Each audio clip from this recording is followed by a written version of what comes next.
मित्रों नमस्कार।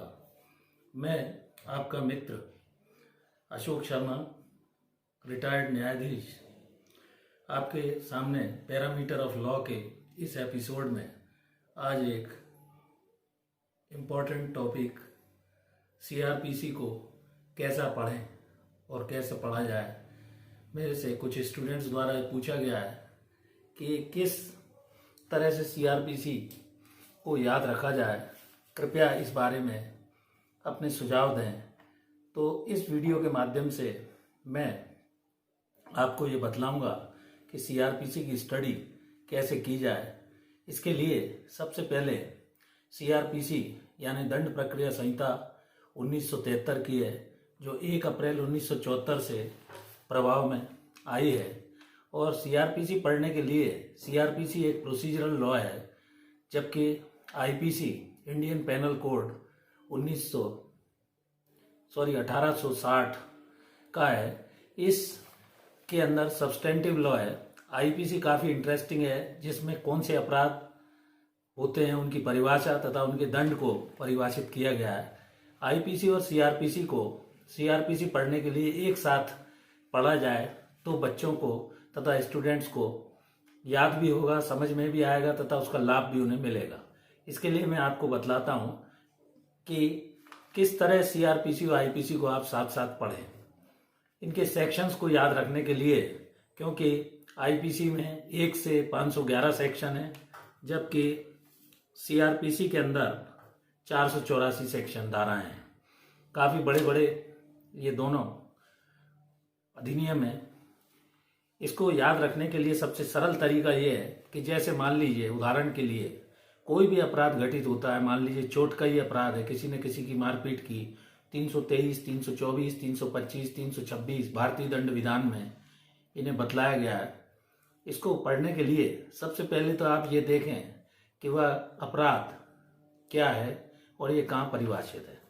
धारा 2 में अपराध की परिभाषा दी गई है, जिसके अंदर अपराध से लेकर इंक्वायरी, इन्वेस्टिगेशन, ट्रायल, विक्टिम, इसके अलावा आपकी summons case, warrant case, cognizable case, non cognizable case, इन सबको सेक्शन 2 में अलग अलग परिभाषित किया गया है। तो इसे याद रखने के लिए जैसे समन्स केस 2W के अंदर परिभाषित है तथा वारंट केस 2X में परिभाषित है, विक्टिम सेक्शन 2WA में परिभाषित है। इनको याद करने का सबसे बढ़िया तरीका यह है कि उन परिभाषाओं को आप पहले पढ़ें और समझें। इसके लिए जैसे ही कोई भी अपराध घटित होता है, उसके लिए अपराध घटित होने के लिए धारा 511 आईपीसी में ये बताया गया है कि सबसे पहले अटेम्प्ट होगा, प्रिपरेशन ऑफ ऑफेंस होगा, उसकी तैयारी करेगा, और कमीशन ऑफ एन ऑफेंस, उस अपराध को वो अपराधी घटित करेगा। तो इस अपराध को घटित होते ही सबसे पहले आपको ये देखना होगा कि वो अपराध कॉग्निजेबल है, नॉन कॉग्निजेबल है, अर्थात संज्ञेय है या असंज्ञेय है। संज्ञेय है तो धारा 154 सीआरपीसी के तहत उसमें फर्स्ट इंफॉर्मेशन रिपोर्ट या प्रथम सूचना रिपोर्ट को जानना आवश्यक है, जो कि पुलिस द्वारा, पुलिस थाने के भारसाधक अधिकारी हर थाने में बैठते हैं, उनके द्वारा लिखी जाती है, जो इंस्पेक्टर से नीचे की रैंक का नहीं होना चाहिए, लेकिन वो कम से कम हेड कांस्टेबल तक को भी ये अधिकार दिए गए हैं। 155 अधम दस्तंदाजी या नॉन कॉग्निजेबल रिपोर्ट है, एनसीआर जिसे बोलते हैं। 155 में उसमें मजिस्ट्रेट के यहाँ जाने की सलाह दी जाती है, और एक कंप्लेंट केस है जिसमें आप न्यायालय के मजिस्ट्रेट के समक्ष धारा 200 और 202 के तहत सीआरपीसी के तहत आप बयान करा सकते हैं। तो ये 3 चीजें हैं, 154 की एफआईआर, 155 की एनसीआर अदम दस्तंदाजी या नॉन कॉग्निजेबल ऑफेंस की, और 200-202 में आप मजिस्ट्रेट के समक्ष।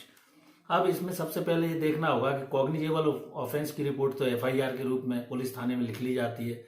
155 में एक अलग रजिस्टर रहता है जिसे नॉन कॉग्निजेबल रजिस्टर कहते हैं, उसमें फाड़ कर उस रिपोर्ट को लिखने के बाद, उस रिपोर्ट के बाद वो मजिस्ट्रेट के समक्ष जाने का कहता है। तो सबसे पहले कॉग्निजेबल केस क्या है ये आप समझें, कॉग्निजेबल, और उसके बाद नॉन कॉग्निजेबल केस क्या है। ये ऑफेंस जो भी अपराध घटित किया गया है उसकी धारा क्या है आईपीसी के अंदर, वो बेलेबल है कि नॉन बेलेबल है, अर्थात जमानत उसमें हो सकती है या अजमानती अपराध है जिसमें मजिस्ट्रेट के समक्ष जमानत ली जाती है। कंपाउंडेबल है, समझौते योग्य है या नहीं है, ये भी देखना आवश्यक है। ये सीआरपीसी के सेक्शन 320 में ये व्यवस्था दी गई है, अर्थात उसमें समझौता हो सकता है। कुछ मामलों में समझौता बिना न्यायालय की अनुमति के, कुछ मामलों में न्यायालय की अनुमति के बाद समझौता हो सकता है। अब एक मैं आपको उदाहरण के लिए रूप में बतलाता हूँ कि मान लीजिए किसी घर में, परिवार में बहू के साथ उसके सास ससुर या उसका पति डोमेस्टिक वायलेंस करता है, तो जो धारा 498A आईपीसी के अंतर्गत दंडनीय अपराध है। इसके लिए आपको इस 498A आईपीसी के साथ साथ धारा 198A सीआरपीसी दंड प्रक्रिया संहिता को भी पढ़ना आवश्यक है, जिससे आपको उस अपराध के संबंध में पूर्ण दहेज प्रताड़ना के बारे में जानकारी हो सकेगी। अब प्रोसीजर्स का जहाँ तक सवाल है, उसमें ट्रिक्स के आधार पर आप उसे याद रखें या धारा के आधार पर याद रखें। तो एफआईआर जब धारा 498A की किसी महिला के द्वारा पति या अपने ससुर, सास ससुर या देवर आदि के विरुद्ध 154 सीआरपीसी के तहत लिखाई जाती है, तो उसमें सबसे पहले माननीय सर्वोच्च न्यायालय के वर्तमान दिशा निर्देशों के अनुसार इन्वेस्टिगेटिंग ऑफिसर एफआईआर लिखने के बाद पूरी मामले की जांच पड़ताल और इंक्वायरी करेगा कि वास्तव में ये घटना सत्य है या नहीं। सत्यता पता करने के बाद वह एफआईआर पर आगामी कार्यवाही इन्वेस्टिगेशन प्रारंभ करेगा। तो इन्वेस्टिगेशन जो भी होगा उसमें वो मौके पर जाएगा, गवाहों के बयान लेगा, नक्शे वगैरह कहाँ क्या हुआ सबके लेने के बाद केस डायरी जो पुलिस की केस डायरी होती है उसमें पूरा विवेचना करेगा, वो सब लिखता जाएगा। 161 में उसके बयान काटेगा। बयानों के आधार पर अगर अपराध सिद्ध होता है तो वो मामले का चालान न्यायालय के समक्ष प्रस्तुत करेगा, जिसे चालान के रूप में बोला जाता है या अभियोग पत्र भी कहा जाता है। यदि मामला झूठा पाया जाता है तो उसके अंदर खात्मा रिपोर्ट धारा 173 सीआरपीसी के तहत वो प्रस्तुत कर सकता है, या अगर फरियादी ने झूठी रिपोर्ट लिखाई है उस महिला ने तो उसके विरुद्ध भी ईआर एक्सपेंस रिपोर्ट की कार्यवाही कर सकता है। तो इस प्रकार याद करने के लिए ये सारी चीजें, जैसे सम्मन्स केस है तो वो सम्मन्स की आपको परिभाषा पता होनी चाहिए, वो सीआरपीसी की सेक्शन 2 में डिफाइन है।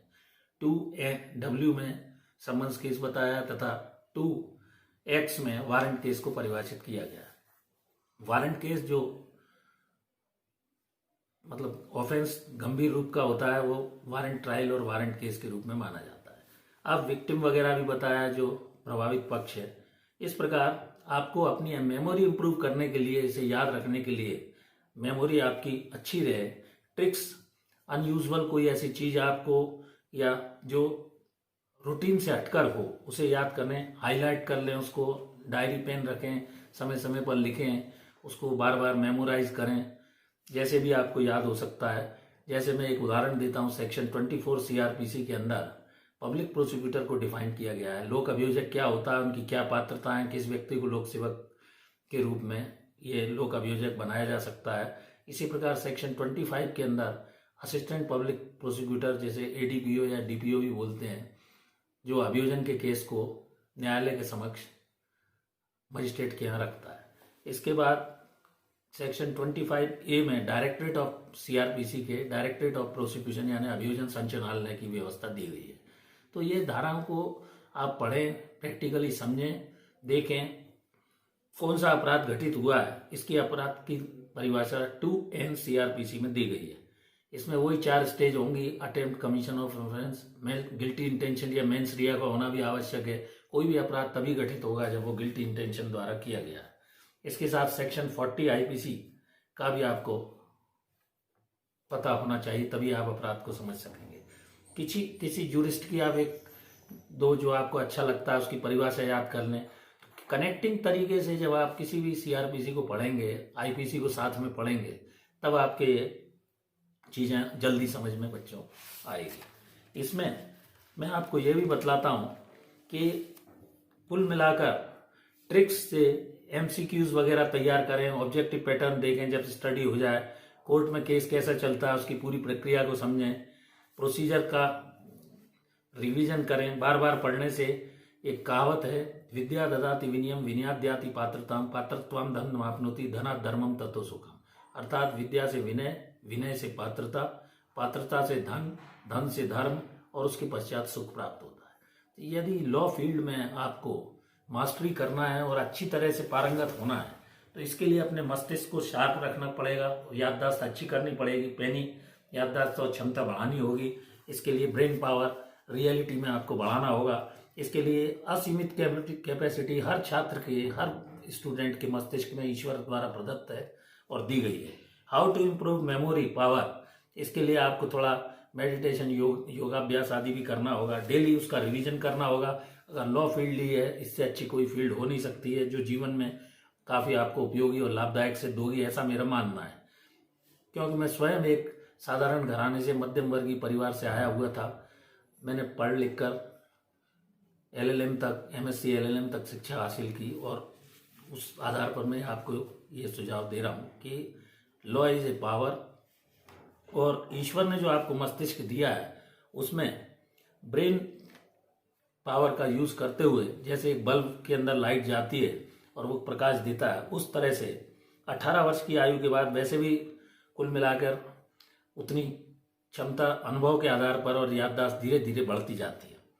इस प्रकार रियलिटी और इमेजिनेशन के आधार पर मेरा ये सुझाव है कि आप IPC और CRPC को एक साथ पढ़ें, और दोनों काफ़ी इंटरेस्टिंग है।